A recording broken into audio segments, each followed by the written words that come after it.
হ্যাঁ মেশিন লাগানো পুরো কমপ্লিট, পাইপ ফিটিং হয়ে গেছে, মেশিন লেগে গেছে। অ্যাকচুয়ালি কাস্টমার এখন ইয়ে হয়নি, তাই আমরা এক্সটেনশন কর্ড দিয়ে চেম্বারটা স্টোর করে দেখাবো লাইটে চালিয়ে।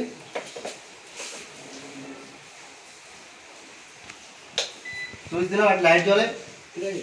আর বাঁ দিক থেকে ডান দিকে হাতটা নিয়ে যাবো, উইথআউট টাচে মেশিনে চালু হয়ে যাবে। এখানে লাইট জ্বলছে সামনে,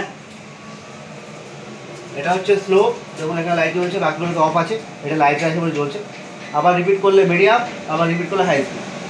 যদি আবার রিপিট করতে হয় আবার স্লো হয়ে যায়, তো যদি অফ করার সময় ডান দিক থেকে বাঁ দিকে দুবার, একবার দুবারে অফ। ম্যানুয়ালি আছে, এটা টাচ করলাম, এইটা শুধু লাইটের সুইচ, এরকম লাইট জ্বলছে, ঠিক আছে। আবার এটাতেই অফ হয়ে যাবে, এটা 1 নম্বর, এটা 2, এটা 3। আবার এটা অফ করার জন্য লালটাকে দুবার টাচ করবো, একবার দুবারে অফ। এটা হচ্ছে অয়েল কালেক্টর, যেটা ফার্স্টে দেখাচ্ছিলাম স্টেনলেস স্টিলের।